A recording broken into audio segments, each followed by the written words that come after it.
NCRP Productions presents New Dallas, an Alien RPG campaign series podcast. Episode 15. Well, hello and welcome to Alien New Dallas. This is Barry, your Game Master. Let's go around the room, get everyone introduced, and let's start into it. Hey everybody, it's Pedro, and I'm playing Bloodhound Baird, the Colonial Marshal. Hi, it's Sequoia, and I'm running Dr. Elizabeth Langtree. Hello everybody, it's David, and I'm running the Colonial Marine, Sergeant Alister, Richter. Hi, this is Josh, and I'm playing Lance Bateman, Company Man. All right, so last session, Dr. Langtree, you had been forewarned that the Marine ship was inbound with an injured man.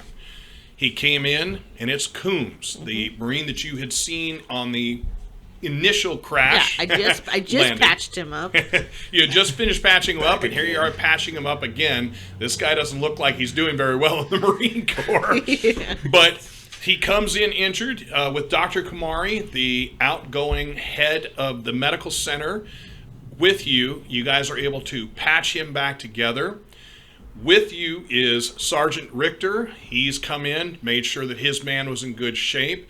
When there was nothing more that he could do, because you let him know that Coombs is going to be spending the night here, he ran back to base. He went back to base.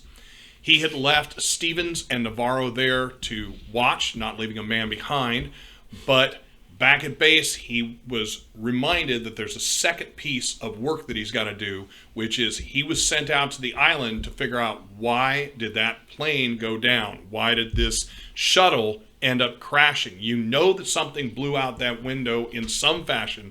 What was it? We've already ignored the space seagull. So you called the two remaining men who've left, and they are en route back to base where you guys are going to fly out. And you have Brooks replacing Perkins. He is now part of your official squad. That's a staff sergeant, right? No. Brooks is your medic. Okay. Staff Sergeant Biggs is going to be joining you again. He's gone out with you before. Don't know how you feel about him. He was an ancillary add-on with the Major. Yes. After coming out of the conversation with the Major. Exactly. Yeah, okay. But I don't know how you felt about him after the first run, but he tried as best he could to follow within your orders, do as you asked, and just be a good Marine. So you and he and Brooks are there. He's replacing now Coombs in your squad. The three of you are there waiting for the two of them to come back. Lance Bateman, you went out into the environs of Andy's drop. Got to take a look at the Seegson office area. The landassayer Fred Jones, who had come in the night before or the early morning, I apologize, I've forgotten which, with a head injury, you got to see the other side of it, which is his office is closed and there is martial caution tape up around the door. You went around the corner from them, or from his office, where there is another Seegson office, which is effectively the equivalent of a real estate office, where you got to meet Jenny and Brad. The two of them running the office. You got to set up with Jenny a shell corporation, which is going to be Fairweather Produce. And you have a proxy that is running Fairweather Produce, which is actually your signature. Patrick Fairweather. But written as Patrick Fairweather. You went from this engagement back to the marshal's office. There you wanted to talk with the interviewing officer, Deputy Donalds, to see what more information he had on what you're considering as an assault on Seegson Company Fred Jones. Ultimately, I'm trying to get Fred Jones back in the office because I need him to do some things for me. Gotcha. That's sort of just my motivating factor there. So you were in the marshal's office, just finishing with Donalds, and then we have Colbert, who started his day noticing that things were getting better. The office is working better. Charisma Talbot, your assistant chief, is working well with you, starting to accept you, and you decided, I'm going to see what else I have to do. You were warned that you actually had an appointment. You were supposed to meet the governor of New Dallas. At which point you quickly went over to his place, met with him, a nice guy. You know, just a good old boy. Exactly that. Just a good old boy. When you brought forth the possibility that there might be drugs in the system and there might be a problem here on New Dallas, he assured you that that didn't seem to be the problem, and your predecessor seemed to have a problem with drugs as well, God rest his soul. Hopefully you can get to the bottom of this and make certain that New Dallas doesn't have a drug problem. God forbid. I had a question about, so just for geographical, Yes. So New Dallas is the Planet. The whole planet is New Dallas. New Dallas. The colony is Andy's drop. Yeah. The colony that you guys are all either in or, in the case of the USCMC, very close to is Andy's drop.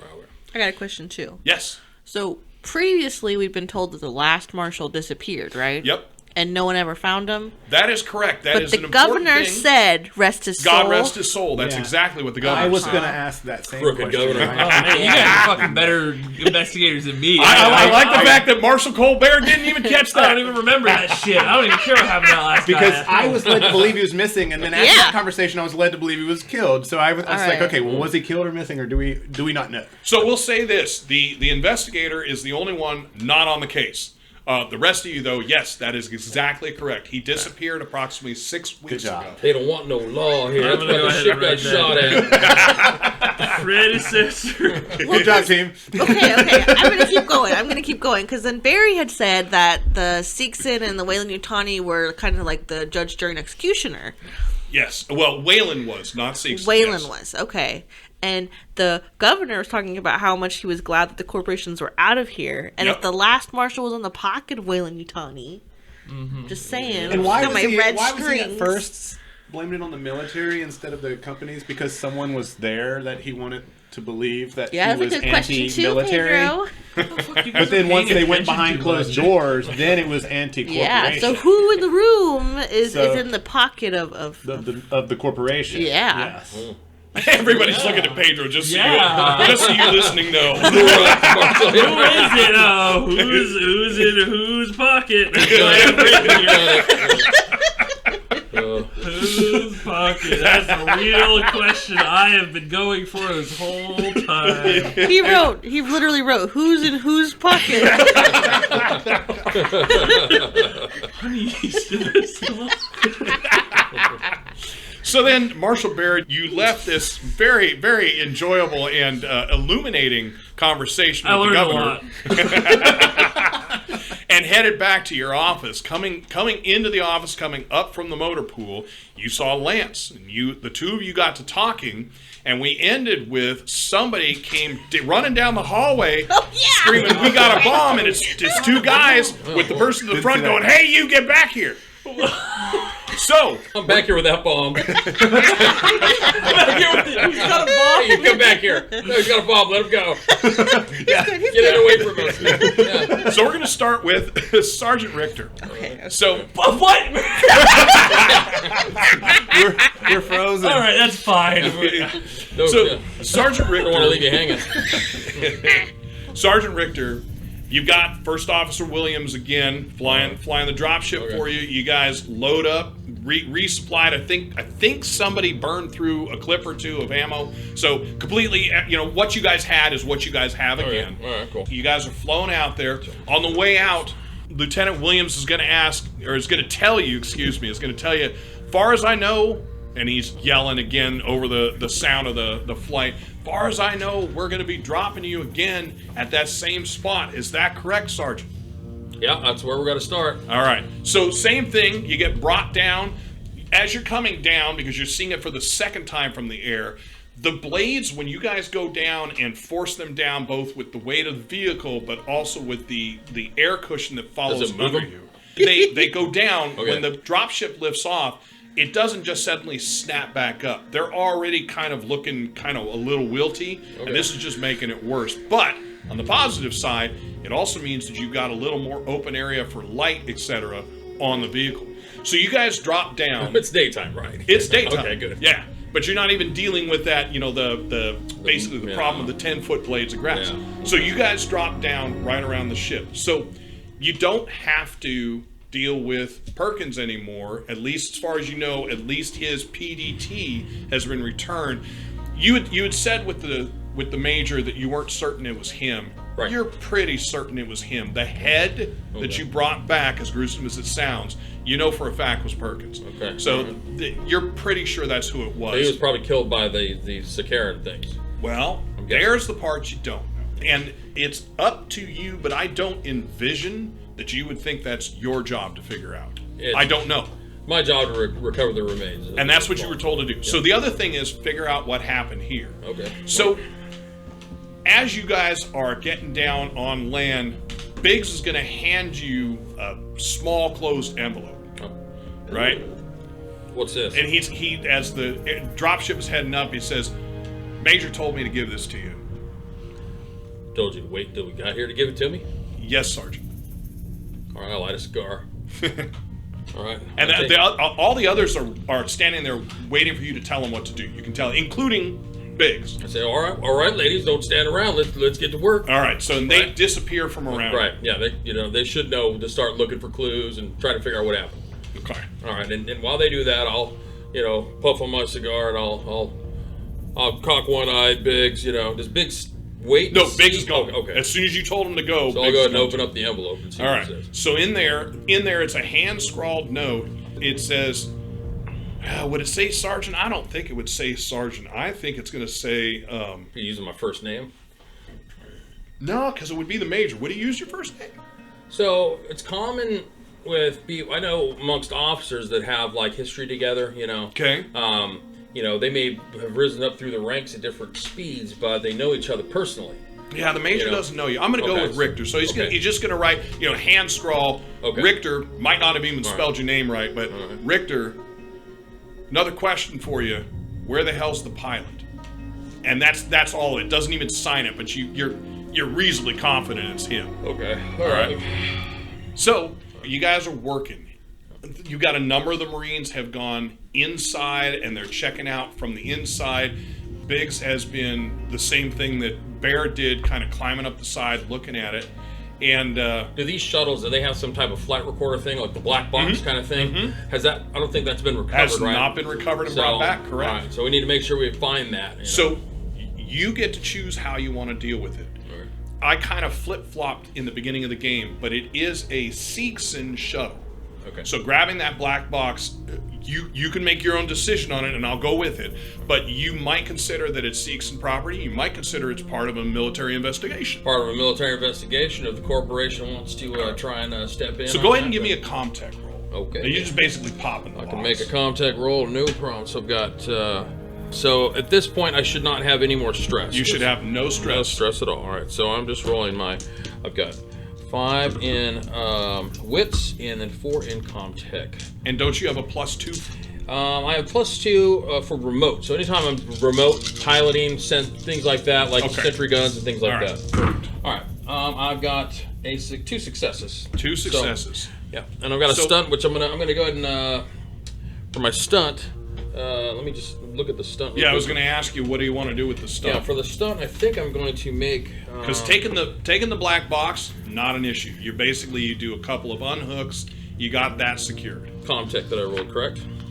It is Comtech. Comtech. All right. So with the stunts, I'm going to get new or unexpected information from the GM. Okay. Very good. So I've located the black box, and go ahead and take it out. All right. So, would you try and decipher, decode? I don't know what the right word would be. Would you try and listen to the contents of the black box, or just you've got it secured? No, just need to secure it. Just need to secure it. All right. Although actually, you know what? Before I locate it, I want to see, is there any power to the ship at all? Does that? Yeah, the ship wasn't without power. So I'm going to try and access the flight log before removing the box. I can't get what I need. I'm still going to take the equipment with me so that it can be further. So just before you pull it out, I'm going to use the word listen to it, look at it. Listen to it. Yeah. All right. So going through it, you can basically trail back. And what you're getting is you're getting the talk between the pilot, because there was not a co-pilot, there just was the seat for it. Air traffic command or something. Yeah, and basically the spaceport, because you guys weren't landing military. We were approaching, yeah. Uh-huh. So it's pretty boring back and forth.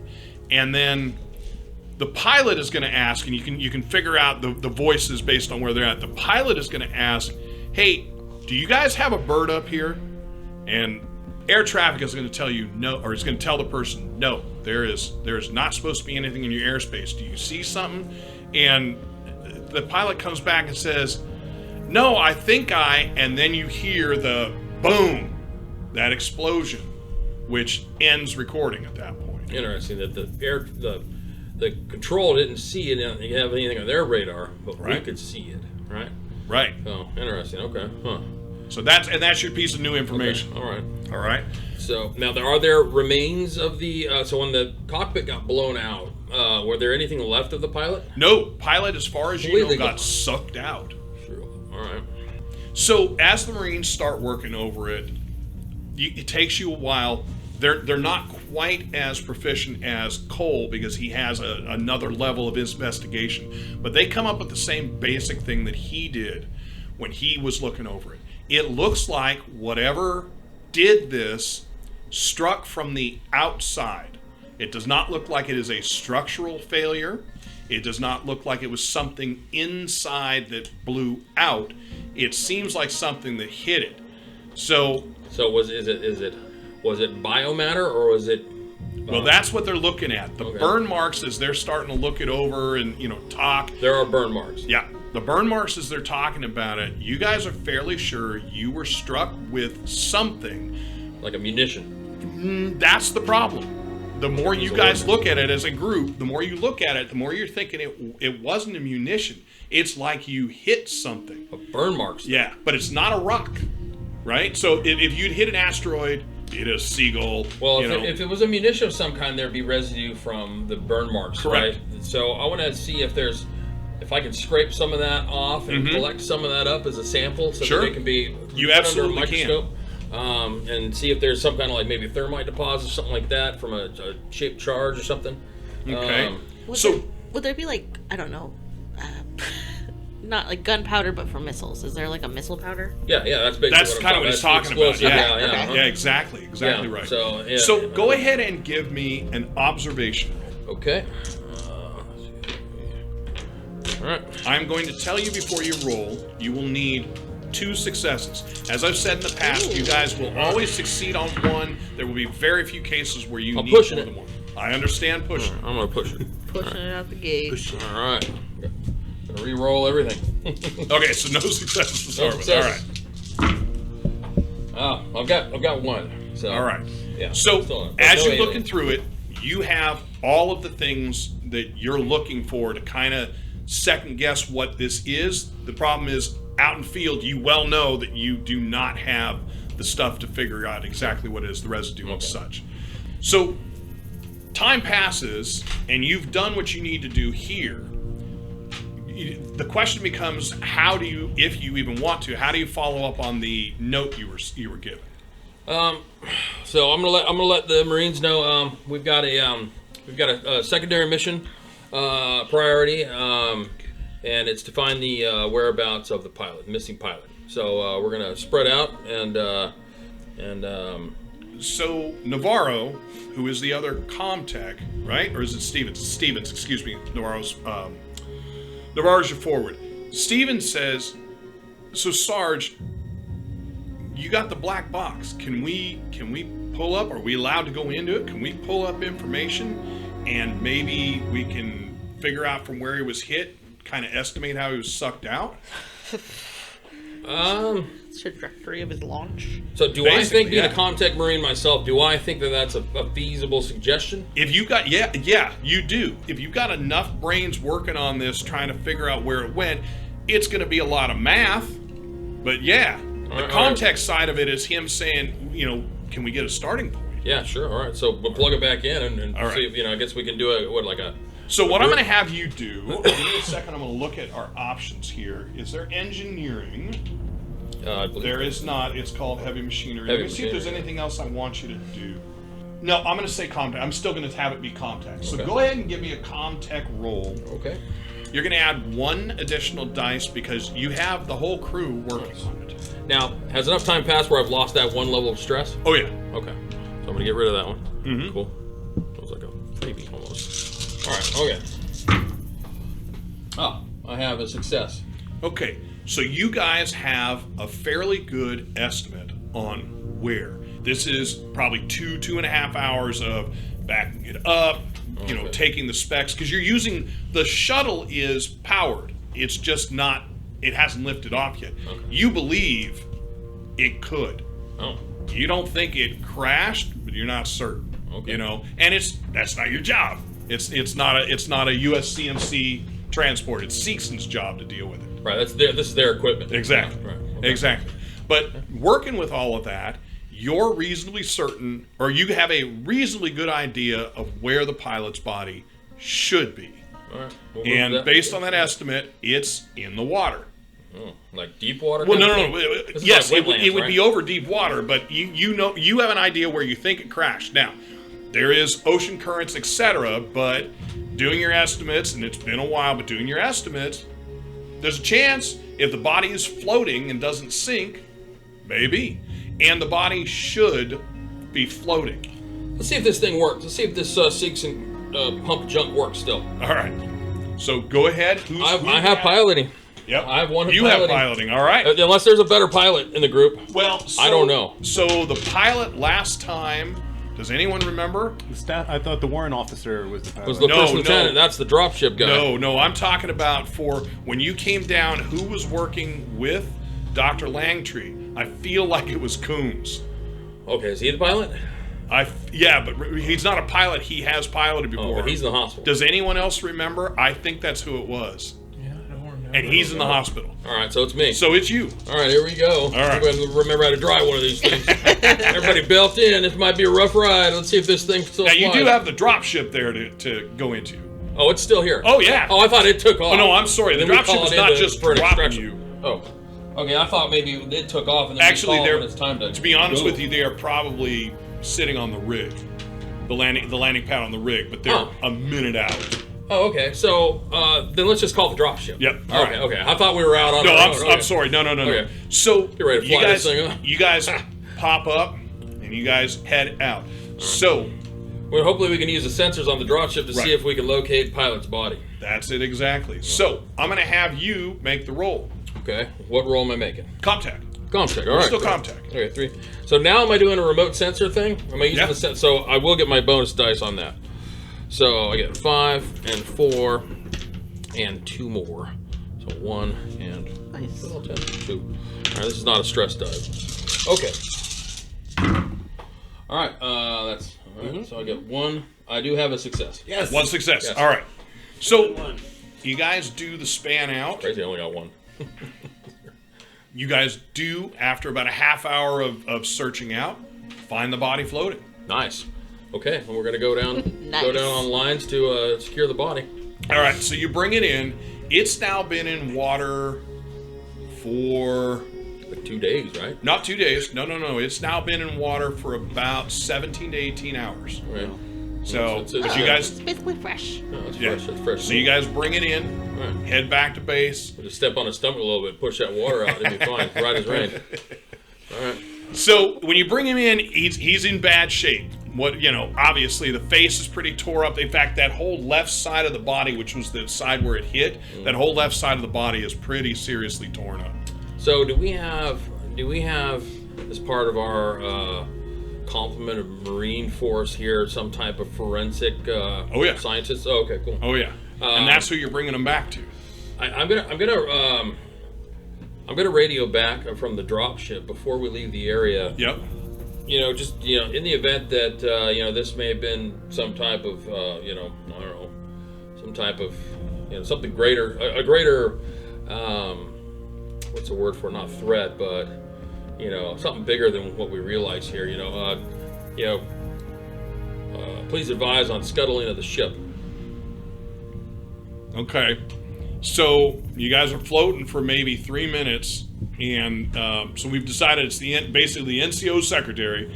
The NCO says negative. Do not scuttle the ship at this time. All right. So then I'll let them know. Please, relay, to the major. We've recovered the pilot's body and returning to base. All right. We'll see you in a few. Oh, and the flight recorder of the ship. What does scuttling mean? means, basically, where you blow it up so that no one else can get to it and figure out what In pirate happened. times, you scuttled a ship and sunk it to the bottom. Yeah. Okay. So basically, there's no evidence because Right. nobody could dive back then. Not like They still that. do it to this day. When Scuttle stuff, yeah. When helicopters go down, things like that, you got to go find. You got to blow it up so that other people, other governments don't get a hold of it and understand our technology. Yeah. So All right, our so helicopters to fight against us and stuff. Yeah. back at base, you start unloading the components of what you've got, taking them to where they're at.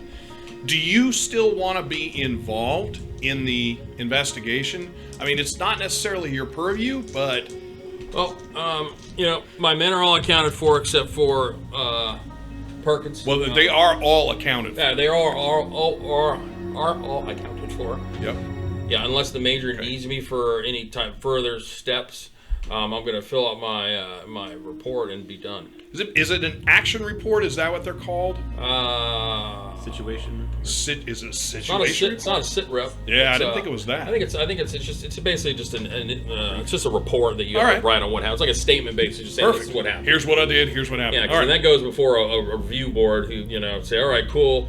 Was Sarge He did Richter his his job man or at he fault didn't, or yeah. he didn't? Yeah, that kind of thing. And All right.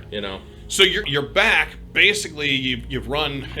There's no overtime in the military, but you've run past the time that you would normally be working for your day shift, and so you guys can head into the mess. I want a request from the major. My men are tired. We've had a rough spot getting in here, and I'd request a 4-day leave for my men. Let them acclimate and. Go ahead and give me a manipulation. Okay. Trying to manipulate the major. Well, it doesn't good? it doesn't have to be violent. All right. Yeah. Suggestive. He's But like, you get what I'm won, saying. but no. You're asking a question. I don't know really how to got one. have that. I got one. It's like, You got a lot of dice over there. Yeah, I but- need you guys, so I'm gonna have got to one. attack you right now to Yeah. keep you from So he's only got one as well. He says you've done good work, Sergeant. I tell you what I'll do. He says I'm gonna give you 2 days. I will give you a third if Coombs is not ready for duty. Okay. All right. All right. Thank you very much, sir. Appreciate it. I'm gonna go.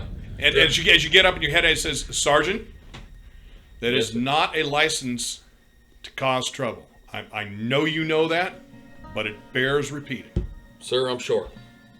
You count on that. He nods his head and good day. All right, and I'll leave. And I'm gonna go change into my civilian clothes. As much as that, I'm like, they kind of like I'm so military that like, I wear jeans, but I've got my army boots sticking out the bottom. Right, right. So I don't really look like a civilian, And then I'm gonna hit the local watering hole and just relax and just I need to step away from the military. All this, I need to just go and just. So now, are you going with your men? Like, hey guys, come with me. I'll let them know you guys you get 2 days leave, and I'm gonna make a stop at the hospital to check on Coombs, and then I'm gonna go get myself a drink and have And All right. So we're going to come back to you. All right. So Dr. Langtree, back at the hospital, you've done your time with Coombs, got him set. You check in on Fred, and he seems to be coming around a whole lot better. There's not a whole lot for you to do as you work through the rest of the day. And as the day starts winding down, Dr. Kamari says, so, Doctor, have you set up residence for yourself? Are you currently staying here at the facility? Where are you at? I probably should have asked you this before, but, as things have happened. Yeah, at this time I am taking the provided room as residence, but I am looking for a more permanent house out in the community. So she nods. Give me a manipulation. Again, I'm using that as the kind of charisma, like we talked about last time, kind of the charisma and everything roll. Some games called convince. Yeah, I mean, there's I a think lot of convince is a times little for more it, but gray than it's a way for me to manipulation. have kind of where I don't know how the outcome's going to be. It allows it to be chosen. So I have a success. you do. So she says, "Well, Doctor, I'm gonna tell you that I hope that I'm going to be returning, but the doctors give me less than a 6% chance of coming back. So I'll offer you this: if you would like to take my residence on a provisional sale, I will let you get access to my place." She tells you where it is, and you are fairly close. You're maybe about a 10 minutes walk away, faster if you drive. the majority of the stuff she's not bringing with her. She says there's a storage room that I can have things moved in there. She tells you that a couple of the people that work here, a couple of the med techs, have been helping her basically pack her belongings up to go back in, and they would be more than she says they would be more than happy to help her move stuff in. So that one storage room would be the only place she wouldn't have access to, and she says in the event that I don't return, then that would be yours. And she actually does go into her office with you for a few minutes and print something out. And though I'm not going to talk with you the legalese, the basic, Sure. Writing it all down, the basic idea is you are provisionally buying the house with no money down. If in the case that she doesn't come back and you are going to actually purchase the home, you're going to be giving her descendants, her family, money. And I'm not too worried about money. You are a well-established, well-liked doctor. I cannot believe you would have come here for literally nothing. Even thinking in terms of the Dr. Quinn that we keep suggesting you like, you wouldn't come out here broke, not in this day and age. So the cost of the house doesn't bother me at all. But that's basically it, is you will initially you'll be paying taxes, those type of things for it. But in the case that she doesn't return, you'll be buying it from them. And of course, you can also choose, there's a clause in there where you choose to, hey, I don't like the house. So she invites you, now that that's over, she says, would you like to come see the house with me and have dinner? I'd be happy to. I would very, very happy to. So again, it's a very leisurely 10 minutes walk away.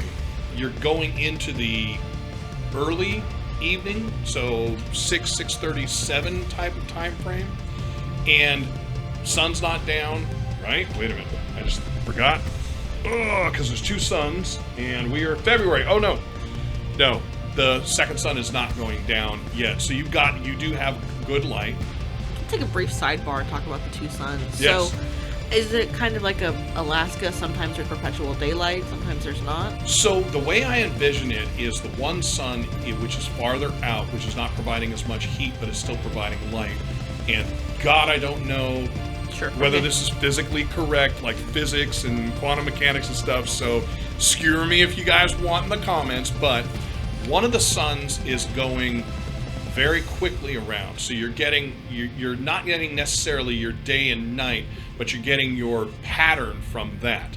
The other one is going very slowly. I haven't figured out numbers or times, but we're throwing this on the standard so we can understand it 24 hours. But there are times when it is darker. There are few times where it is dark, and then there are times where it is almost exclusively light.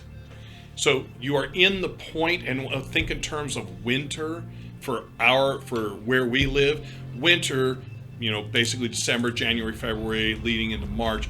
That time period is when you get day, night kind of going. But the sun, the light stays later. You're not getting the warmth from the smaller one. Okay. So, or the farther away one. So like dusk is comparable. Yeah, though. Exactly. Okay. Our 6 and 7 works pretty well with that. So in the walkover, she'll show you the different areas. You are walking from the hospital, which is mostly in a residential area. She tells you that most of the people in this area are living on, her words, a shoestring budget. That in most cases they are either renting these places from Weyland-Yutani, or the governor, who has been slowly reacquiring the properties back.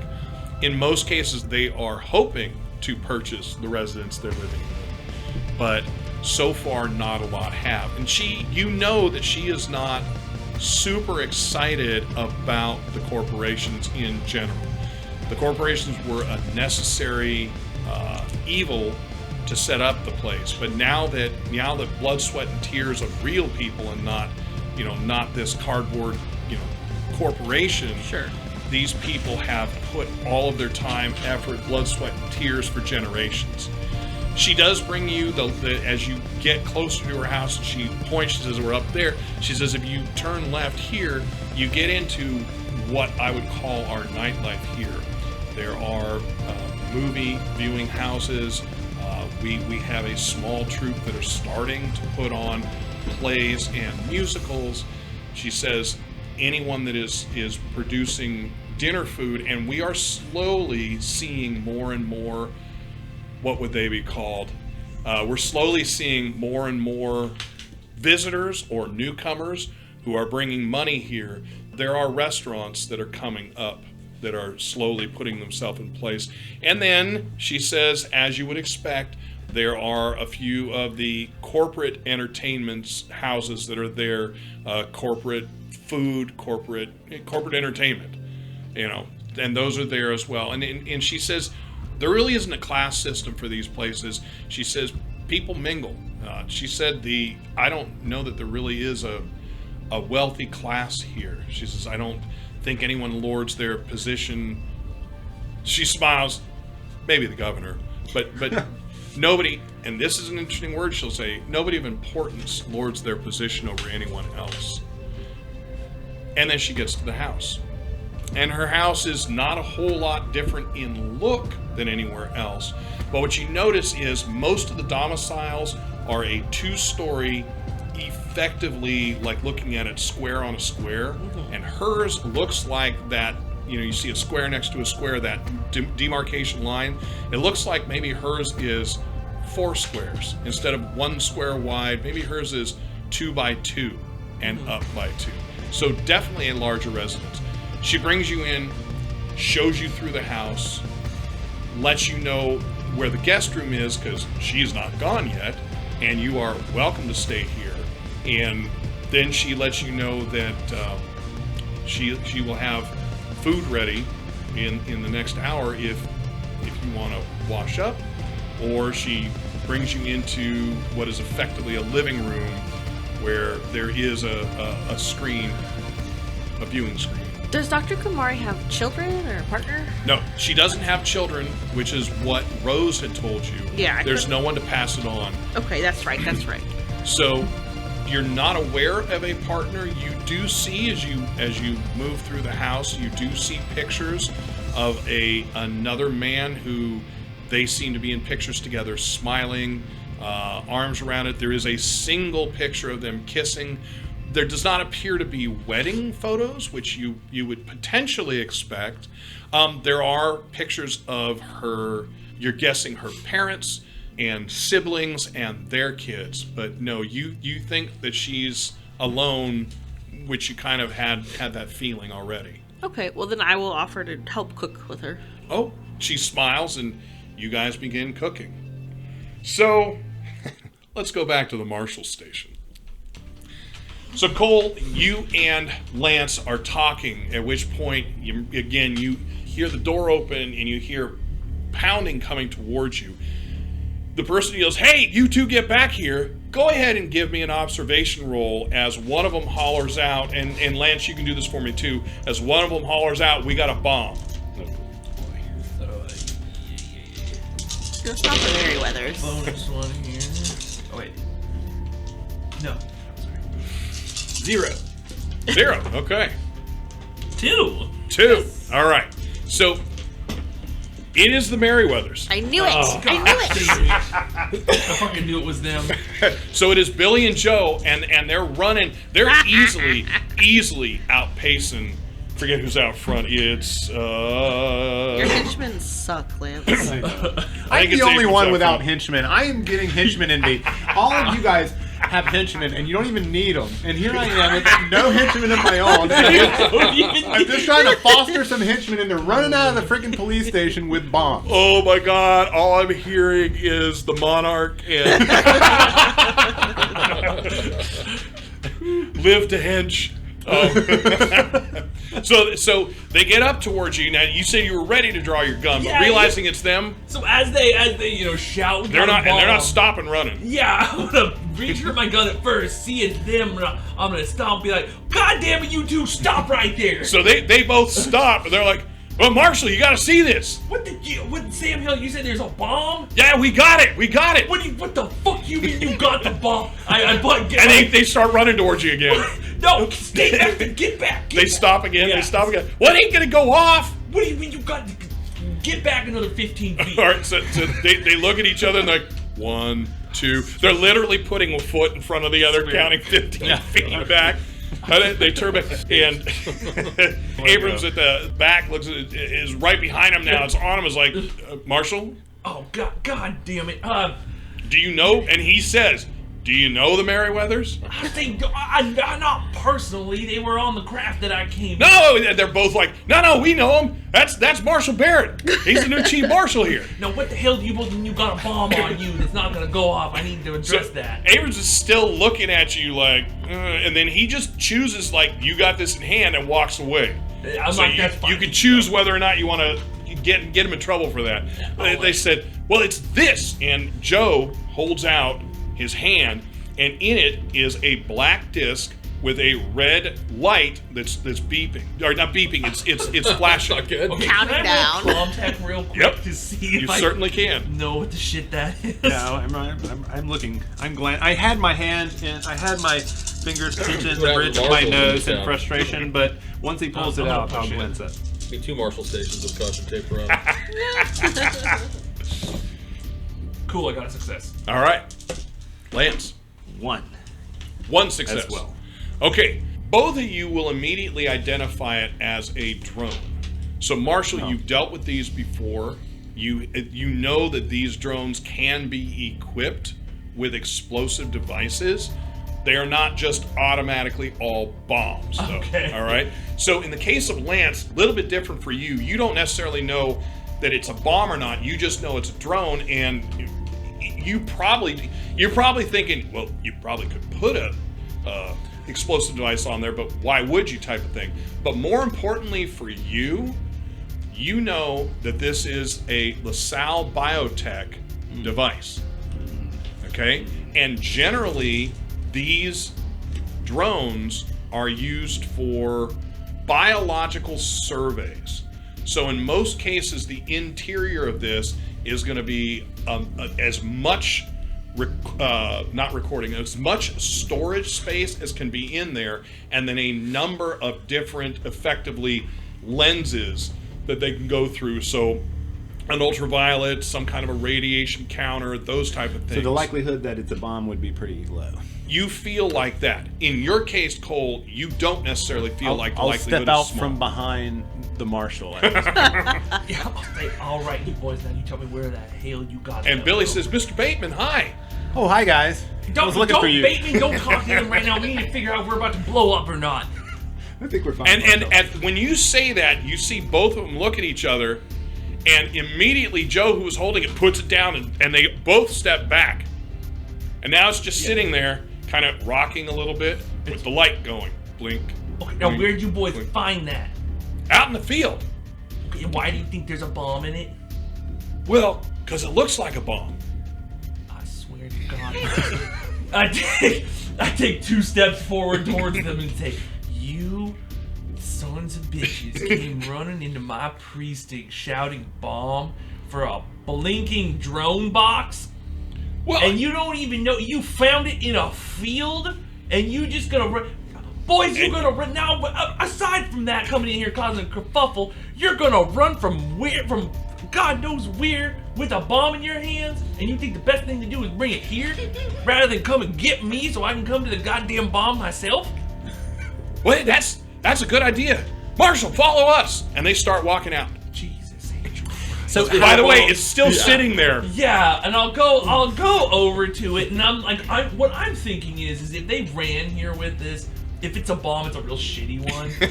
And so, do I have access to like? it's not a very good bomb, but it's a bomb. Well, you have what I'm going to qualify as a bomb squad of some sort. It's probably a person that can Okay, do I'm the gonna tech just work. shout out. All right, which one of y'all's the bomb squad? And it'll be a couple moments, and the boys stop and they look back at you, and you hear the door to the main office area opens up, and out comes Thompson. Murtaugh. So Thompson comes out. Marshall, what are you talking about, a bomb? All right, Thompson. These damn boys, I gotta go figure out what's going on with And them. Thompson looks over and says, "Hey, I told the two of you never come in here again." And the two of them like, "Yeah, but the marshal said it was okay." Okay, Thompson. These guys are like the Dukes of Hazzard. Yeah. I did not. Okay, all They right, just all need right. some mentor in Boys, their out life. front of the building right now. I'm gonna come get you in a moment. Yes, We're sir. gonna go Yes, to- sir. They both head out. Thompson, can you please get the drone? They called it a bomb. It looked like a drone to me. If it was a bomb, they just ran here with it. He asked you, says, did they say they made it? No, As he's stepping yeah. away from it. I said, well, we're gonna come back to that. No, because they said they found it in a field. Oh, and he stops stepping back. He goes, yeah, I'll check it out, sir. So he quickly runs back in the room. The door opens, door shuts, comes back out, basically looks like an upside down pot, but it's got a whole bunch of little devices and blinking lights on it. He sets that over it, cranks 2 buttons. You hear a whoosh as it you're assuming it locks down, and then he starts typing on it. It says, I'll get to the bottom of it, sir. All right, figure that out, and then go ahead and, I don't know, if it's not a bomb, just put it in evidence. If it is, you'll take care of it. I'll deal with that when I come back. I'm gonna go deal with the Merryweathers. Oh shit, Bateman, god damn it. Okay, Bateman, we're gonna go deal with your thing right after this. Come on, Bateman, you're coming with me. I don't want you to, come on. All right. So as you go out, they're not in the front lobby. They're literally out front. That's fine, that's what I wanted. All right. So, All right. like, oh god damn it. So like, great, Marshall. All right, follow us. Now wait, where are we going, boys? We're going out in the fields. Okay, how far are the fields away from here, boys? 15 minutes.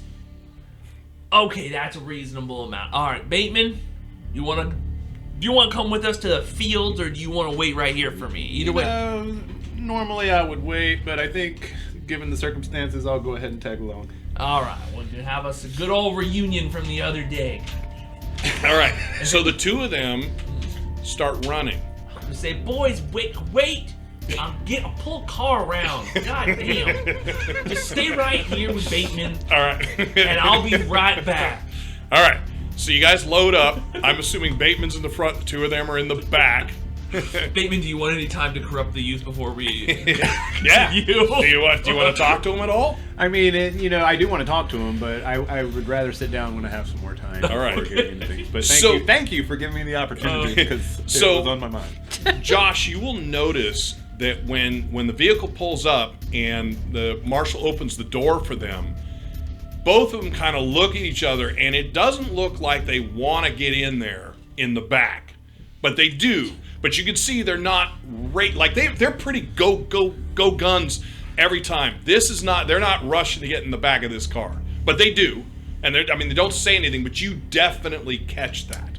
Okay, yeah, I'll file that away in the Rolodex of the head, because that could be useful in the future, knowing that these guys might have some other secrets. Bomb making skills? Possibly check. All right. Fear of backseat of cop car? Check. So as you guys drive out, of course, the screen is doing the normal thing, map with the blinky light. Yeah, I'll say, all right, boys, what's the address?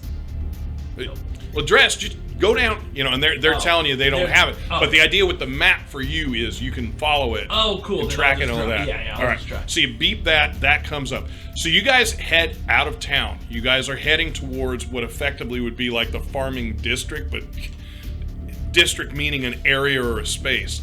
So you do come to an area that has two fairly good size logs, boards that are stuck up, and then across it there's hammered, and it's fairly straight, just the board itself that's written on is not, says Merryweather Farm. Farm, the M is kind of like, oh crap, we didn't give it enough space, right? And they're like, turn down here. Oh, Eric, crank the wheel. And just go, So you guys head down. They can't get out of the car, so you stop. Yeah, the two of you get out. Yeah, I'll let them out. I'll open the door for one of them. And again, Bateman, you'll notice that they zip out of the car quickly, like, whew, we didn't get locked in there. That kind of thing. Maybe they're just claustrophobic. All right, boys, lead us where you found this. So as you guys are heading out, you're definitely heading towards a field. It's corn-like. Could be corn. It is probably some kind of re-engineered corn, but the fields are just full of it at this point. Well, if they're growing this well, why are they trying to get me to get them new land?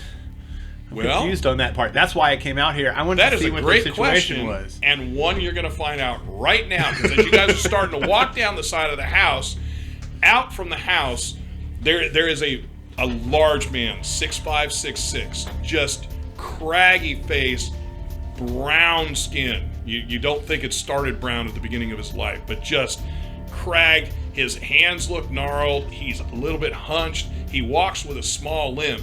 It takes 2 steps down the stairs and goes, "What the hell did they do this time?"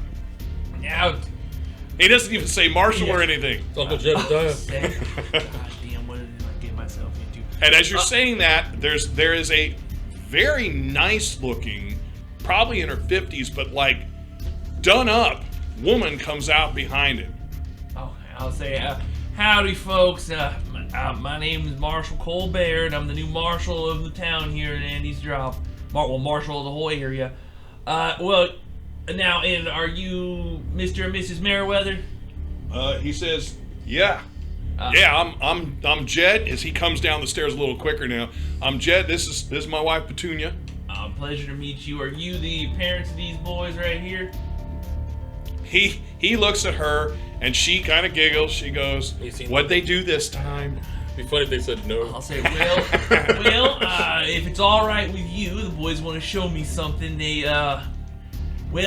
no sugarcoating it. They ran what they assumed was a bomb into my precinct. And Jed, the father, says, "What the hell, boys? You brought a bomb? You didn't just leave it in the shed? We could use them things." Both the boys are staring right at you. We're gonna come back to that.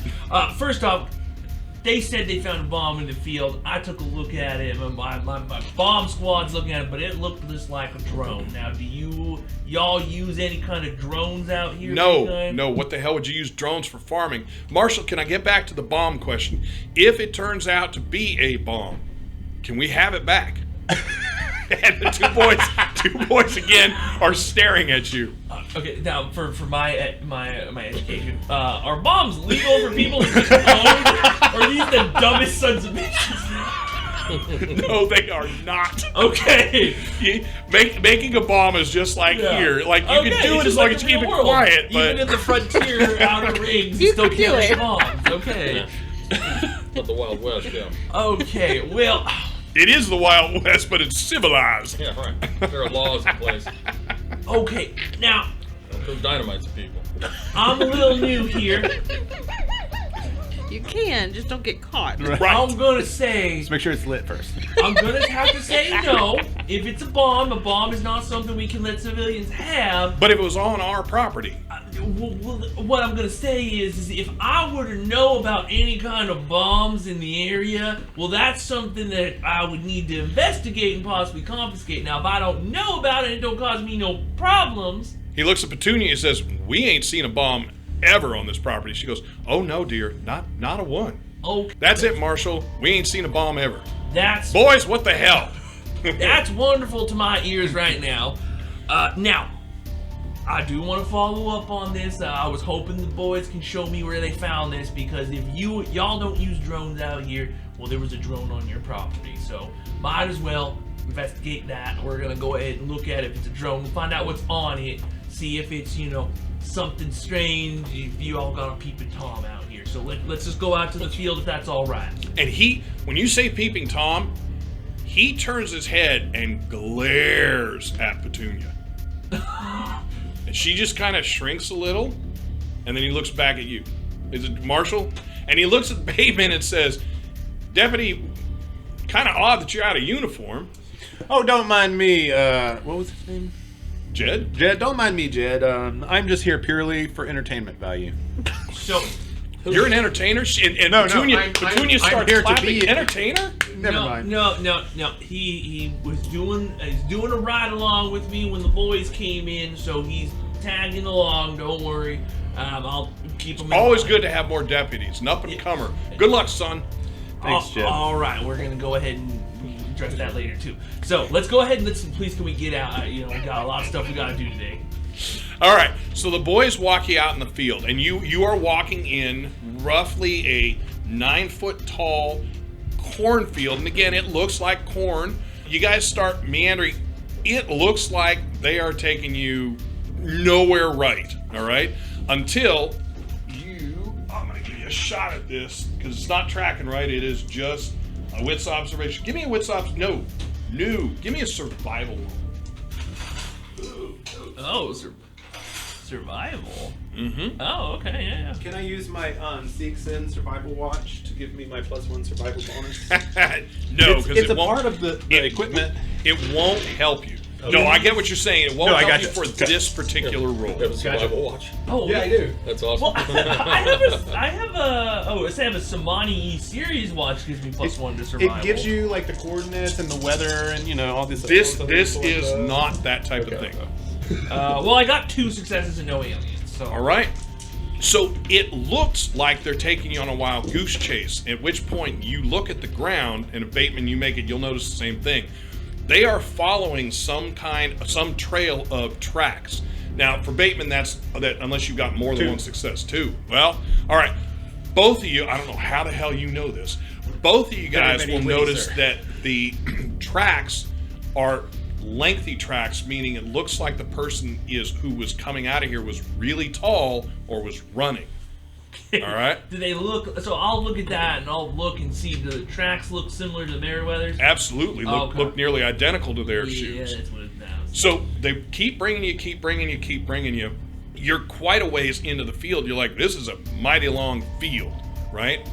And then they stop. Both of them look back. It's like, now Marshall, and they look at each other, and Joe, who tends to be the one that talks a little more often, says, so Marshall, if it's not ours, but it's on our property, and it's not a bomb, is it ours? Son, right now, why don't you go ahead and show me this? So I'm going to go ahead and say no, it's under investigation. Okay. Since you decided to run it into my precinct and, get involved. So, yeah, so it's mine right now. All right. So they walk you now. You're just literally now not meandering. You're going in a straight line. And you realize that the boys were following their own tracks. That's why it meandered so bad. All right? Because now they're just dead straight walking. They're walking a little faster. It doesn't look like they're following anything. So you're guessing at this point that you might be a little more than a half mile out into this thing. Okay? You're not sure. You look up there, you can see the light, but you're just in corn as far as you can see, so there's really no direction to go. If these guys weren't so ignorant, I think they were going to kill me. Right. So, as you're coming closer, you will immediately smell the smell of the propellants. It's going to be gunpowder kind of smell. That gunpowder residue smell. Just kind of faintly in the air. Bateman, I'm going to ask you to give me an observation roll, but if you get a success, you will smell it as well as you guys are coming closer. All right? They keep walking. They're telling you. So now, Marshall, we found it when we were coming in, trying to, and they look at each other, and he says, he's the Marshal. He would know. Well, we were trying to avoid work. Bateman? 2. All right, so you do the same thing. We were trying to avoid. Dad's powerful hard on us. Boys, I ain't gonna tell your dad you were trying to avoid work. Let's move on. Well, thank you. So, as you start getting closer to it, you notice it. There is a rend in the cornfield. There's an area where it's been blown down, and as you come into it, right in the middle of it, there is a collection or a jumble of pieces of what look like metal. You're guessing that whatever it did flamed out almost instantly. By size, this probably is not a human. It's not a human carrying device, but it's definitely crashed here. All right. Bateman, boys, stay back. Let me go ahead and take this. So, Lance, what you're seeing is the same thing, except go ahead and give me. I think I'm just going to have you. Yeah, wits observation. Give me a wits observation roll. 1. 1 success. So, yes, you definitely will know what this is. So, it is a small transport. It is not a people transport. Oh. It is something that will carry either goods, services. It's a drone, but it's a very large drone. In some cases, it will carry synthetics. So Looks like a cargo transport, Marshall. And specifically, this one looks like a LaSalle Bionational.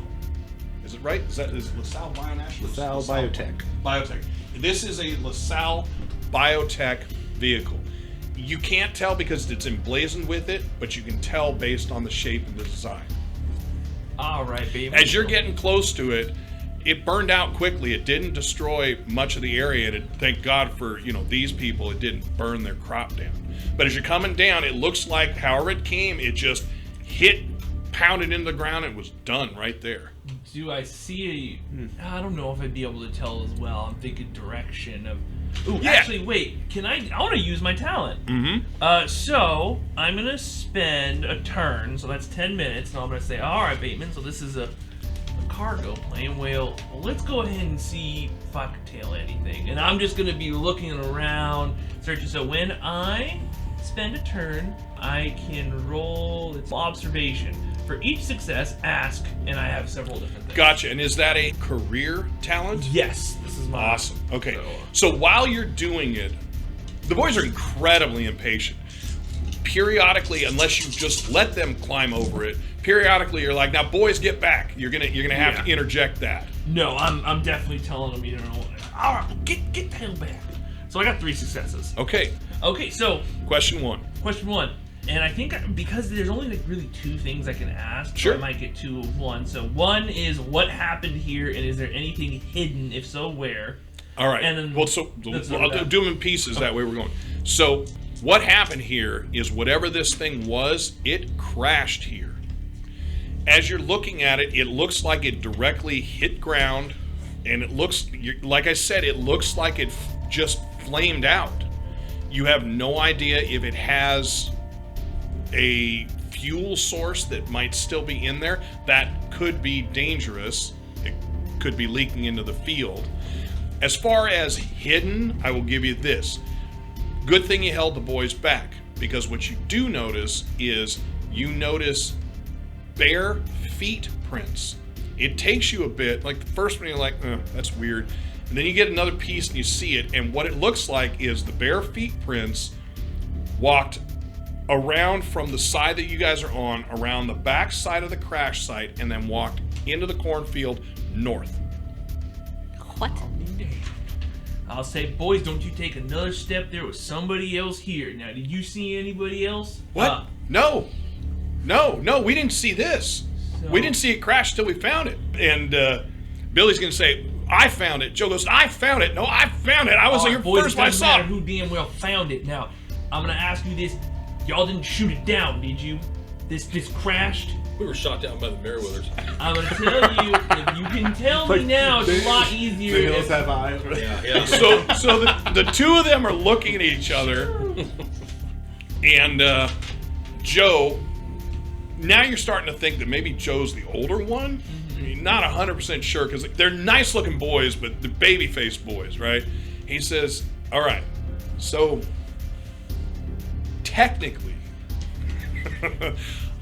I don't think you can shoot it down with, and he walks a little ways into the cornfield part, comes back, he goes with this, and he's got a wrist rocket. He says, if truth be told, we were shooting birds. And Billy goes, don't tell him that. We're probably not allowed to shoot birds either. And he goes, no, we're allowed to shoot birds. Goddamn, just boys, can't I don't eat care them. if you shoot birds on the fucking... Okay, and that's wrong, too. Okay, I should have taught you, if you kill something, you need to eat it, boys. That's what Dad says. That's damn right, that's what your dad says. So he says, well, all I did was and he grabs out of his pocket, he grabs something small, and he goes, and it went up. I said, stop right there. He stops, he goes, well, I did that, I shot up in the air, and about 10 minutes later, that thing came down. Okay, well, I'm guessing it didn't just go long range for 10 minutes and hit this thing down. I'm a real good shot. I just didn't see what I hit. And then he realizes what he said. He goes, but I didn't hit it. Well, I can tell you, if it was a Seegson transport, it would not have come down that easily. I mean, and plus, we have backup thrusters for when if our primary thrusters fail, the backup thrusters kick in. This would have never happened. So it's a Seegson malfunctioning No, device? it's not. Goddamn, see, that's not the point, boys. Okay, I'm gonna let you know what, Bateman. If you want to talk to him about Seegson, I got a couple more things to look here. So I put my. And so they both turn towards you, Lance Bateman. Okay. He just said if you want to tell him about Seegson, so there. No, I'm rethinking my plans. So You already signed the paperwork. You're in you deep. already signed the paperwork. I gotta go destroy some No, paperwork. correction. Patrick signed the paperwork. right. Patrick, I gotta burn that sin, Josh. Okay, so the other question I can ask, and this, I mean, if there's more than one thing, that'd be awesome. But are there any details here that are out of place or something that's out of the ordinary, other than the barefoot? Right, other than the obvious, Right. all the Yep. obvious stuff. No, the device. I'm mostly looking for did something blow away that I should Right. be seeing. No, Yeah. so you don't know the device really well. You have an idea what it should look like and the components that you expect. It would be nice to get it up and out of here. There's probably a number of different ways you can get it, drawn from here. At worst, have the military come out and lift it out. Of course, you bring in the military, there's going to be an expectation of jurisdictional rights, but it's corporate, so you probably can throw your weight around. But it'd be nice to get this thing out of here and take a look at it from the underside, because you go to move it, and one, it's still warm, but in addition to that, there's no way you're going to roll it. In fact, the four of you aren't going to roll it. I say, all right, boys. I want you, Bateman, stay here. Keep an eye on the boys. Keep an eye on here at this spot. Don't let anybody come and fidget with this, boys. Don't touch this. We're gonna have someone come out and grab it. There's some footprints here. I'm gonna go follow them for a little bit. If you hear me shouting, I need you to come find me because it means I'm lost in this goddamn corn maze. Joe leans over and he says, "You should have him deputize you." I'm turning. Right. You're walking away. Yeah, I'm That's going. not happening. So I'm going to. I want to see the tracks and I want to see if I can follow them. Are you just follow until you lose them? Basically. All right. So they follow out north. You get out of the back end of the cornfield. You are looking at other people's plots. They are walking, but you can see what they are walking to is the military base. They may turn long before it, because remember, I believe there's a full kilometer's distance between you. But if these things, and they walk straight out, like basically arrow straight out of the cornfield, and then now this line that you're seeing is basically a straight walk towards the military base. Are the footprints exactly evenly spaced between footprint? They are perfectly spaced between footprints. All right. Oh, okay. Jesus Christ. It's a robot? Yeah, I'm looking It's a down. robot. And I'm like, well, now, barefoot, and I don't think anybody of normal mind's gonna do that, but a goddamn synth would. Oh, fuck, okay. Well, I'm gonna have to go report this, I think. This sounds like not my problem anymore. Okay, and so then I'm gonna turn back and follow the trail back in, and go back to the boys. All right, so they're there. Yeah. Marshall, what'd you find? All right, well, boys, this has gotten a little bit more complex. So we're gonna be sending someone over to excavate this. So I'm gonna need you two to lead point on that. You got it. We Lead the can back do that, here. Marshall. Now listen here, very important. I want no bullshit. When my people come, I want you to lead them from your house to right here. You do that, boys, you're looking good in my eyes, all right? And now, the other thing, we're gonna have my men here and the military here.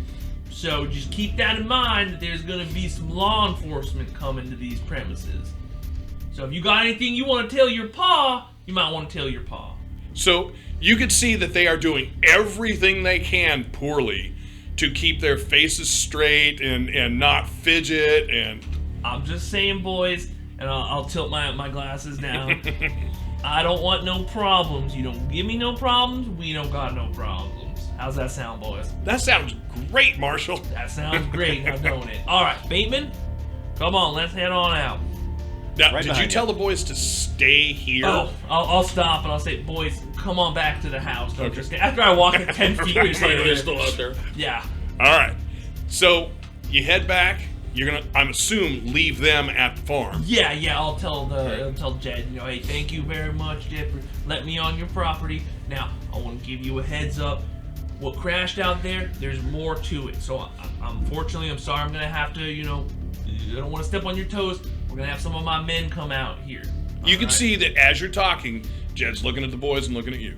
Yeah. And looking at the boys and looking at you. Your boys aren't in trouble. They ain't nothing. There's nothing they could have done to do whatever that happened out there. He says, "Well, that's good. I got good boys. I got good, strong boys." I'll say, you know what, Jed? I do gotta commend you. They did put on. They were mighty helpful a few times back on. I'm sure they told you that I met them before back on the rig. Yeah. They said that they were able to get all of you guys over to the old YW rig out there. What were they doing on our shuttle by themselves anyway? I said, well, your boys were helpful then, so you got some good boys, and let's hope we keep that way in my eyes. That's what I plan to do. So I appreciate that, and y'all have a good day. My man will be out here probably a little bit later. You too, Marshall. And he turns, "All right, boys, let's go inside." And he sounds real nice. As you guys are turning towards the car, you can hear the two head smacks like, "What the hell are you?" And you're hearing the ends like, "What the hell are you doing telling them? You should have told me. We could have made something of it." And the door shuts. Yeah. And so then I say, "Well, Bateman, looks like this one's a little spicy. This one's got something to it." So that's all you get to know. So Lance, did you talk to the boys at all? You had quite a while. Nah, I mean, I do want to talk to him, but I don't want to really talk to him around the marshal. Okay. So, all right. So just in case he might have walked in on it. All right. Sign you guys up for a... So I'm gonna tell him. All right, a little bit of larceny. I want you go ahead and wait out here for a moment. I gotta call something in, police business, and then you can come in and we'll go check out Fred. Oh yeah, I'm sure Fred can wait. Yeah. So I'll go ahead and sit in there. And Yep. I'm gonna call.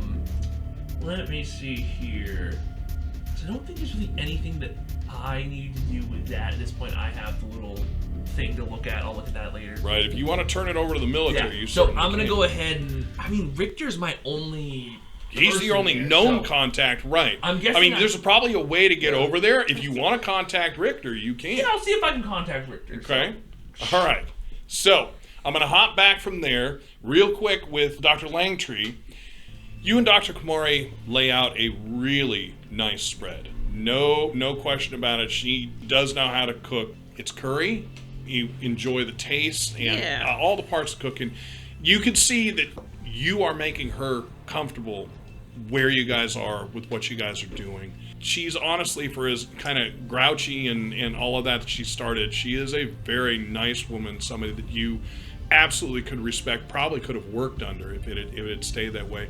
And she'll tell you a lot about her past here and her family's past here. The man in the pictures you learn is not her husband, but was the man of her heart. Her parents would not allow them to marry, and she does follow she followed the strict, actually she still does follow the strict teachings of her parents, who are both still alive.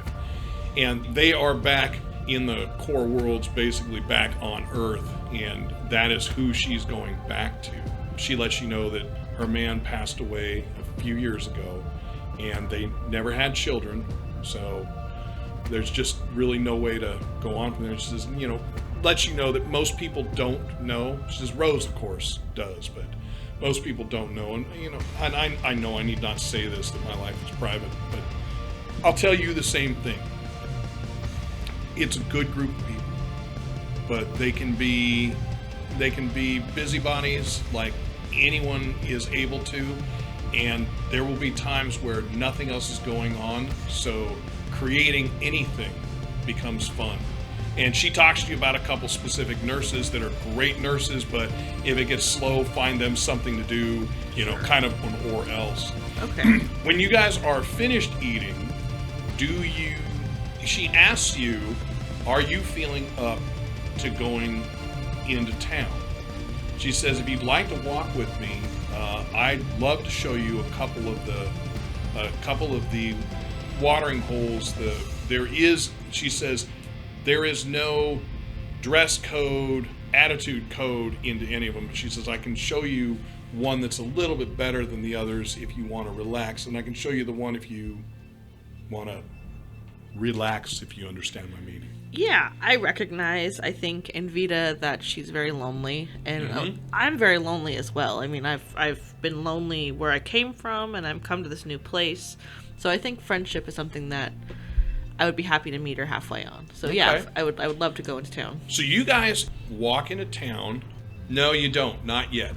She realizes that you are still in the clothes you started with. You would be out of your scrubs, but you would still be in. She asked you... Well, I might have changed, because all my stuff is at the hospital. Is at the hospital. Yeah. All right, good. So you guys walk into town, and she shows you, again, it's not... We're not talking, downtown New York. There's maybe 25 buildings that are, evening buildings. But she takes you through, shows you this is a good place to eat. This one cooks, local fare. This one is cooking a lot of stuff that comes in. Warns you about things like the goat is not fresh, the fish is not fresh. If you want that taste or that texture, they're good enough, but nothing's like fresh. She lets you know also that she has been involved in some of the studies, which you can choose to be a part of if you want, on the different life forms that are here. They are still cataloging all the stuff here. They are trying to figure out what can be sustainably, and she's big on that. She'll mention that a number of times about effectively sustainably feeding, and it's not poisonous, and there are a lot of studies that the medical office that you're taking over does. They are supported with grants from LaSalle Biotech. Damn it. They are supported by grants from LaSalle Biotech, Seegson, and a couple other smaller ones, although those grants don't usually tend to pan out. It's really the LaSalle grants that get us the money to keep doing what we do at the level we do. But if you want, she says, I can introduce you to the department head for that. Though technically you are over that department, she says in reality, you probably won't ever deal with them unless you choose to, which I chose to. I'd like to know what's going on my world. And you hear that possessive, this matters to me portion of the world. So you guys head into the bar that she was telling you about. And when I say bar, think something nicer than just a bunch of old guys leaning over beer mugs. There are nice sitting areas. It's Spartan, but everything is clean. It is warm inside, not uncomfortably so, but warm inside. There is nice music going, not so overpowering that you are having to lean in and scream to each other.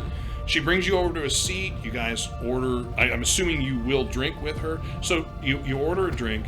As you get into your second drink, he's large enough that he actually changes the lighting where you're at. But coming over to you is Goran Thorson. You've met him on the ship. That is the field geologist. Okay. That is the just massively huge man. That's right, yeah. And he comes over, he says, Dr. Langtree, how are you? And he looks at Vita and smiles. He says, I'm sorry, ma'am. Am I interrupting something? And I can't do the voice tonight, but he's got that kind of Swedish voice, the Norwegian kind of English bent to him. Goran's his last name? Thorson. Okay. I'll say, hello, Mr. Thorson. I'll introduce him to Vita as Dr. Kumari. Oh, I'm delighted to meet you. So is Dr. Kumari then working with you at the medical center? Yeah, she's my direct supervisor. Oh, and Vita just smiles in your direction. He says, "Oh, that's wonderful. Well, can I buy you two ladies a drink?" I've actually hit my limit for tonight. Thank you. Rain check then, possibly. And he kind of stumbles over it and says, "I'll leave you ladies to it. Good night." Good night, Mr. Thorson. And you see him kind of walk away. He seems like he's trying to figure out where he's going, not like he's lost his mind, but it's kind of like, oh, well, that wasn't exactly what I wanted. And eventually goes and sits at the bar. The stools at the bar are slightly wider than normal, giving it a more comfortable seating area. You get the feeling that people aren't kind of pushed in and out of here like you would expect. They hang out. Yeah. Okay. So I'm going to hop over to Sergeant Richter. So you are heading into town with the 3 Marines that you got with you. Now, Brooks has been here for a while. You've never asked him how long. I'm not saying you have to now, but you never asked him how long. But Brooks has been here a while. You and Stevens and Navarro have not. Stevens and Navarro are similar in dress to you, except they are wearing, I'm going to use the words comfortable shoes as opposed to the boots. I got soft shoes on. Right. But aside from that, they're coming into town like you, and I'll let you take it away. I'm looking, yeah, that's what we would call them. You know, we've got, you got boots on, and we call them soft shoes. You know, because everything else was a hard boot. Yeah, that makes sense. Right. I like it. Your running shoes, we're like, put your soft shoes on. You know. All right. Well, I'm looking for I'm looking for a watering hole where I might get some action, and have a few drinks. Just be less marine-like for a moment. Do you ask anything about that as you guys are being driven over there? Brooks, you've been here a while, right? Yeah, Sarge. Where's the best watering hole? It's got the highest level of talent in it. He smiles and goes, I know the place, and he tells your driver where to go. Okay. So you guys pull in. So again, same situation. City Center, as you guys are getting into later evening, City Center has lighting. It's not glaring lighting because, again, there's still kind of a little bit of ambient light out there. He hops out. He tells you, he says, so, Sarge, kind of here's the lay of the land. I'll give you the cardinal points. He goes, that way, that's your sipping. He says, that way. What do you mean sipping? Well, there, you're not going to get a whole lot of action, but you want to be away from it all. By the way, he's pointing at the the bar that Dr. Langtree's in. He says, buddy, you want to get away from it all? That's a nice, comfortable place. He says, don't go in there myself, but that'll be your place. He says, you got your falling down over there. He says, okay. I think that guy waters his drink with drink. Yeah. He says, there's times where I've seen guys go in there and 2 shots is 2 sheets to the wind. All right? He then says, behind me, and he turns around, he says, you got 3 different places. He says, that one is vids. He says, that one sometimes has shows like, like the singing shows and a bit of the, the performance, the plays, that kind of stuff. And then the one next to it, they're kind of up and down. They seem to bring in a little bit different in the way of the videos. And then he says, and this one here, which is the 4th point from where he's at, he says, this one here. I know. All right, a lot here. He says, this is the place to go. There's no says, school, but they got 4 bars. He says, all the 4 corners of the one intersection. He says, well, anyone who is looking to do anything other than fall down or sip is going in here. And he walks ahead of you. I think we're going to start off with sipping. So he's like, oh, okay. Man, I look at I say, men, I want you to enjoy your night. I don't want you to drive drunk. If you have sex, wear a condom. I'm going to go over here and reflect on the day's events, and I'm going to gradually increase my activity level as I move back in this direction. I don't expect to see any of you. This is tactical. I don't expect to see any of you before first light, 48 hours time. Enjoy your leave, men. Yes, Sarge. And I turn around and you're rocking. Yeah. So, as you come in, do you scan the room or head right to the bar? I'll scan the room. All right. So go ahead and give me an observation roll. Right. You're going to add 2 dice to this. Okay. So observation's going to be Wit's observation, 5 obviously. 2. All right. Cool. I've come to relax in a place that won't give me any kind of stress. I've got 1. Okay. So you take the scan of the place. Dr. Langtree from the shuttle down. How'd I know? Dr. Langtree and an older but still attractive Indian woman are sitting at what table? And he would have seen her earlier because she was with us. Oh, that's right. So Dr. Kumari and her, yeah, that's right. You would have. I take it back. So she's still attractive. older Indian woman. But Dr. Kumari and Dr. Langtree are sitting at a table drinking. You will see Goran Thorson walking towards the bar. Do I know who that is? Oh yeah, that was the big field geologist. Oh, that guy. He was yeah. big guy Right. from the trip down. All right. Aside from that, there are a number of women sitting at the far side. They're leaned in, talking quietly. They all seem to be, and you should be consummate at seeing this, they're all nursing their drink. Okay. All right? So my attention's on, Dr. Langtree? Dr. Langtree's Okay. table there. Do they have drinks? They do. All right. So I'm gonna go to the bar. Mm-hmm. I'm gonna say I'd like to order a round of drinks for my friends over here at the table, and I motion towards their table. All right. Okay. I get myself one. I get myself a beer, and I'm gonna head over there. Okay. So, as you're doing the ordering, as you're waiting for your beer to come up, Goran will look over at you and say, Does he recognize me? Remember, I'm not in uniform. "Oh, that's right." I'm in civilian All attire. right. So all he says to you is he says, "I wish you luck. I struck out already." And then you head over, All right. unless you're going to respond to him. I just look at him. Flick him in the forehead. Yeah. All right. So you two are not done with your drink, and it would be a wait staff would come over and set down 2 drinks and say, "This is from the oh, he's right here," and he gets out of the way, and boom, there is. I think you would still stand out to her. So there is. Probably recognize me. Yeah. I think I would Dressed know in- who Richter. I'm kind of chewing on my cigar, Right. So there's Sergeant Richter standing there with Yeah. a beard. If I was a cat, my Hackles would be up. Yeah. I'll say, Doc. Richter.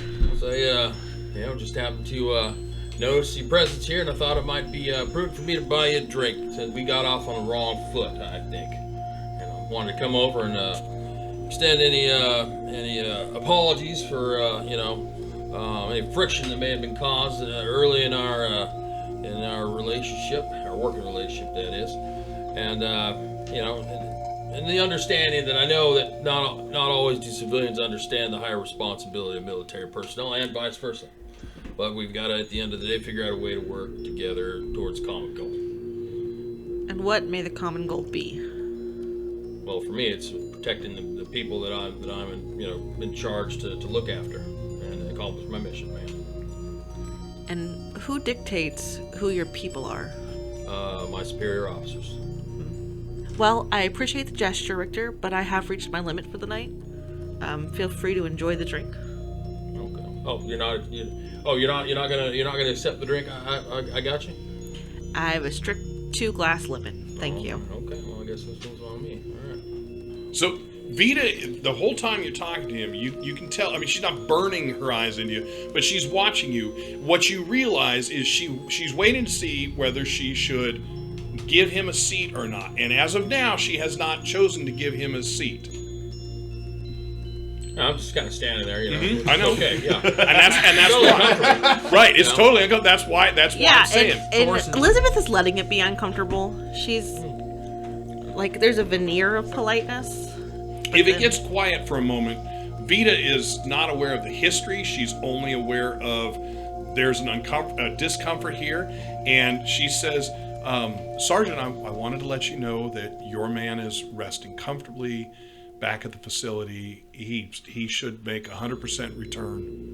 Coombs, yes. Well, perfect. I'm glad to hear that, and I look forward to him returning to his unit, as soon as he can, as I'm sure he's ready to.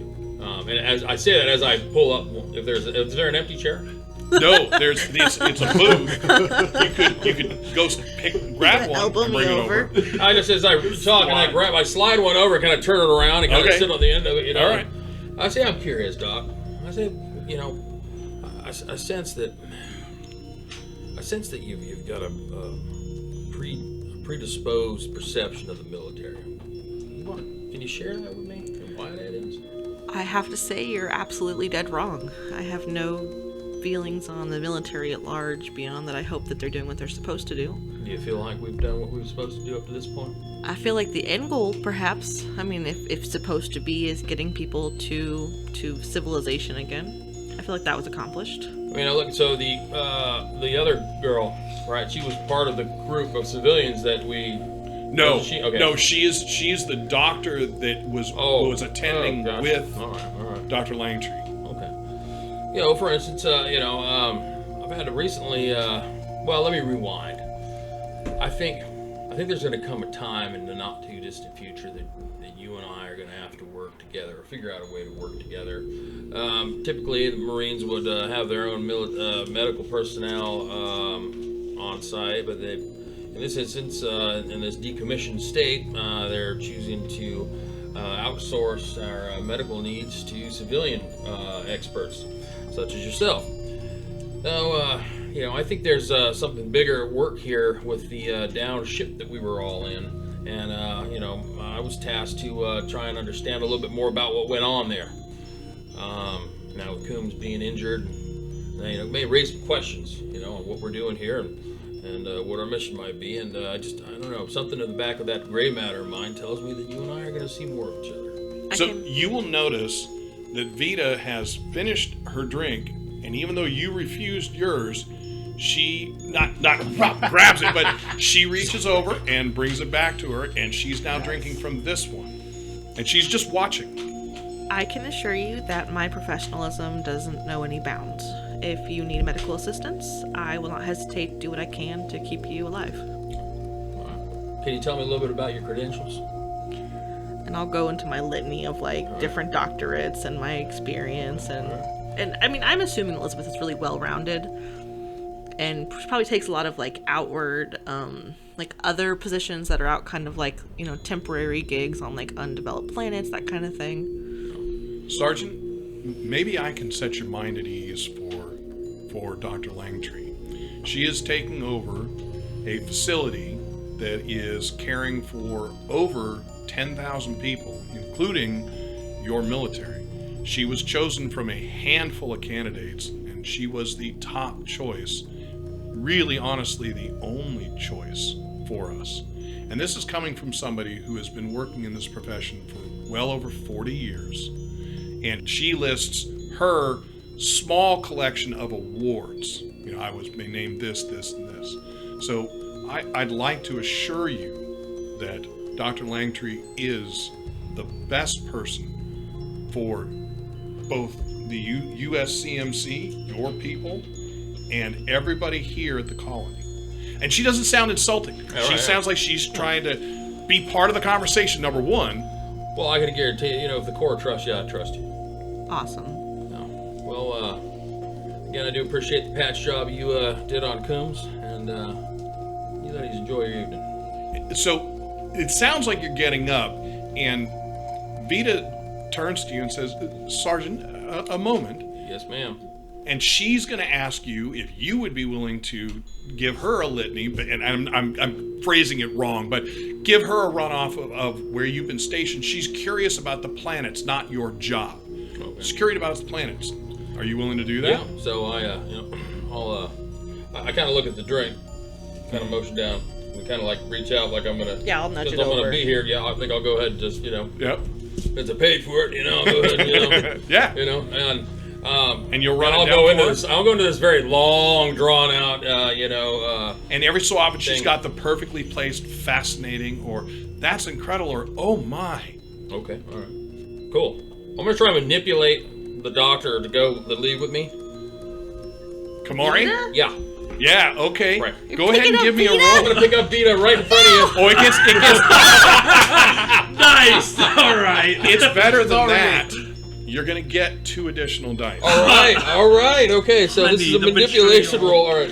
So 3, 4, 5. It's like you don't want to play See? dice. I'm gonna bang Oh your yeah. friend. And I got. And they're gonna go to my house. Oh yeah, that's Oh, I right. got none. I'm pushing it. Well, not yet. You're not. I'm pushing it. Come on. Okay. Oh, how about 3? He's like, wait, let me start over. 3. All right. So Yeah. Don't worry about the extras. what I'm gonna do is I'm gonna say, You know what? I find it fascinating. What's her name again? And I'm calling her by her first name at this point. Vita. I say Vita. I find it very fascinating that you've taken such an interest in my military career. I think we might want to continue this conversation behind the closed doors of my quarters. And I stand up and I say, "See, not all of us are so bad, Doc. I'll see you soon." And I lead her out. Yeah, and she gets up. She says, "Elizabeth here," and she sets the key down with you. She says, "I'll be back before shift." Have a nice time, Dr. Vita. All right, and you guys head out. Yeah. And with that, we'll close the evening. That was good. That was very good. Thank you for listening to another NCRP Productions podcast. To stay on top of everything we're doing, you can follow us on Instagram and Twitter, and like us on Facebook, all at NCRP Productions. You can show your support and help us continue to produce content by joining our Patreon. We offer additional podcasts like our B-Sides and have GM materials, maps, and other fun things you can discover over time. You can find our podcasts on YouTube, Anchor, Spotify, Apple, Google, and many other fine podcast sites. Just look for us at NCRP Productions. We value your thoughts, so please don't hesitate to leave us feedback or comments. And if you would like to contact us directly, you can email us at ncrpproductions@gmail.com.